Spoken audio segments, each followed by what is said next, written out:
I know I sound like a broken record at this point. I know I sound like somebody who just keeps throwing it out there every single week. But it's true. This has got to be one of the most engaging, enticing, fun, exciting, gripping Kamen Rider shows we've had since... sorry to say, but since Double. Since Double. This is one of the most engaging shows I've ever seen. And really, the only things to get mad at in this show are plot holes that don't even fucking matter. The plot holes become nitpicks at some point. And this show definitely just shows it, man. And this episode shows why. Now, let's get right down to it. Everyone's basically just, it starts off from the ending of the last episode. We find out Pallid's taking over M, and they're like, "What the fuck happened, guys?" So, being Pallid, he uses level 50. But, the geniuses that they are, doctors, of course, are stupid as hell, apparently. They use level 2 against Pallid. Why, I don't know. It just seems kind of a waste to do that. But again, that's a nitpick and a huge thing. They get their asses handed to them, blah, blah, blah. And Pallid fucks off for a bit. Along with the other riders regrouping at the CR headquarters. Taiga now hanging out with everybody else, so that's interesting. So this episode was 50% exploitation, 50% exposition, and 50% holy shit. The exposition we get is basically Pallid is, well, as we all kind of guessed, M's Buckster. Yeah, he's M's Buckster. We've kind of seen this coming since who knows when, but it's still kind of surprising they went with this twist. It is interesting. So yes, it's this Buckster that was implanted to him so many years ago. And he was separated by M. Again, they're still bringing the movie into canon some sort, where him and Pallid were separated in the surgery. So that's interesting to see. And basically, it all stems from M being a lonely child. Why do I feel like M has a bad case of only child syndrome? Because he was basically like, well, you wanted a friend, so here I am. That's basically what it is. I think that was kind of cute, in a very menacing sort of way. But whatever, that's how it goes. So from there, we see M just contemplating, like, what the fuck am I going to do? Like, legitimately, what am I going to do? This is crazy. And then Pallid starts egging him on to fight. They use Mighty Brothers X, and then since they're both in each body, because remember, the second person in Mighty Brothers X is Pallid. It's always been Pallid. That's how it's always been. It's the second person. Because they're 2 in 1, or 1 and 2 out of 1. Fuck it, double catchphrase, whatever. So they're fighting and all this. M isn't really fighting, more so as getting his ass handed to him, until Pallid says something to him. Now, before we get to that, let's go to the CR people real quick. They're all basically just going around thinking, well, what the fuck are we going to do? Like, legitimately, what are we going to do? We're kind of screwed here. Puppy People is just being fucking annoying today. Yeah, that's kind of my only downside. She's annoying as hell this time. But there's a purpose. So even then, I can't really take it as a downside. She starts getting memories from a person, from someone who knew Dan as a kid. Now, my first guess, it's mom. It's his mom. Poppy took over his mom.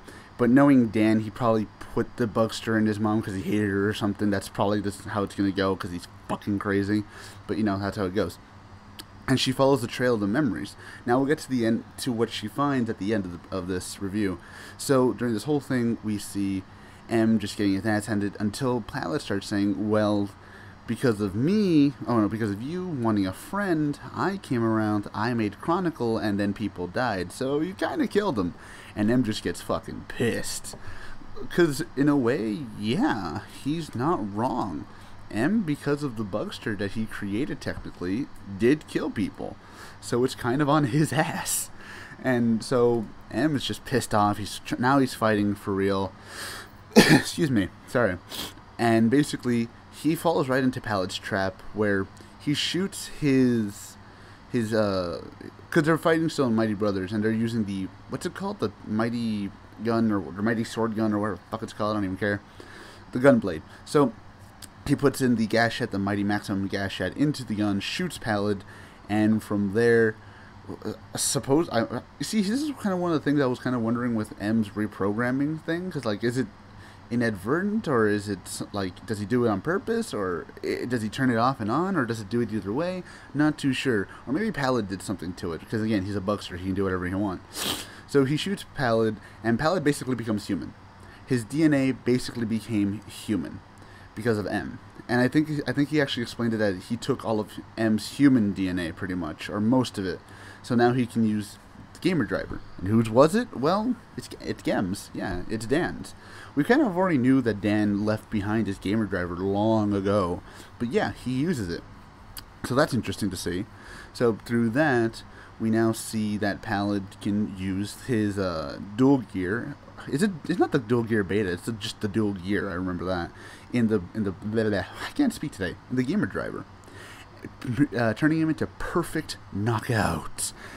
My goodness, this suit looks awesome, and the insert song. Yes, there's an insert fucking. Oh my god. So this is one of the best fights in the entire show. I know people are gonna say, "Well, that's not saying much," but whatever. This is one of the best fights in the entire fucking show. Like, it's just Pallid being Pallid, just destroying everybody, just murdering, just fucking murdering everybody. It's awesome. The insert song, from what we can fucking hear, is awesome. We see we see Taiga get his ass handed to him. They're basically getting their ass handed to him in sequence. It's Taiga, then Brave, then XA. They all basically get their ass handed to him, which is just awesome. It's just so cool to see this. And after all this happens, Nico comes up, because here's the thing, Nico actually fought Pallid in the game tournament so many years ago. So that was the guy she hated, not M or Emu. Emu's the actual guy, not M, because he's Pallid. Whatever, fucking. Now it's just going to get really confusing if I try and differentiate them, so whatever. So M now, or Nico, is like, well, now I feel really bad. I feel like kind of a dick. Well, because she was. And she's like, well, Taiga, can you just beat up Pallid for me? Easier said than done, baby, but whatever. So, whatever. It's from here, we see that she wants to fight Pallid. I think, didn't they say that they're going to fight him sooner or later? Yeah, I think so. So they're going to fight him, and from there we go to Poppy. Poppy is in the old warehouse or office of Dan. She's looking around because she's following the memories. Again, the memories of somebody I'm presuming is his mom. I'm not saying that outright. I'm not saying that's a prediction, but I'm presuming that's his mother. So she's following the trail, and she finds this secret compartment, or the secret room, that Dan has in a little tiny chest. And what it is a proto-Gashette of Mighty Action X. But it's a different color slightly. I didn't really notice. But yeah, slightly a different color. It basically just looks black and white instead of actually being colored in, but doesn't matter. And there's a manual next to it called the Level 0 Manual. So, hey, Gem Level 0. That's really it. That's where the episode starts. So, I want to tell you the preview, but there's also going to be a big spoiler here, so if you don't want to hear this spoiler, please turn it off now, because it really is fucking huge. So, we see the entire preview. M and the other two writers are going to go fight Pallid. I think Nico's going to join in too. They're all going to fight Pallid, and then M and Pallid are going to fucking just go at it, while Poppy is getting, she's trying to use the Level 0 Gashette. She's starting to use her Asuna persona again, which is always nice, because I kind of like it better. I do. I really like that one better. So she starts using that, and we see Level 0 Gem at the very end. Well, if you guys have been keeping up with scans, and again, this is the big ass spoiler, or maybe for you who don't, who obviously know what's going, you don't have to turn it off, but it's still a spoiler, so whatever. Dan comes back. He's back in black. Dan Carlos Dangerous Kuroto is back, and I'm fucking awesome. I'm just so happy he's back. He's gonna be Gem Level 0. More than likely, he's gonna be Chronicle, and from there, that's it. I did not do this episode justice. This episode felt so, super long, but in a really good way, to where, and I mean in the way, Oh, is it going to end now? Wait, no, it's still going. Is it going to end now? No, it's still going. Oh, man, it's even better. Like, it just keeps building and building until it finally ends, and just like, that's some good shit. So, yeah, that's pretty much the entirety of the episode. So, that being said, like what you heard, like what you saw, like what you experienced on the channel, please like, comment, subscribe. You probably didn't understand what I just fucking said. I am Adrian for the TOKUSATSU PODCASTU. I'll see you all next week. Bye-bye.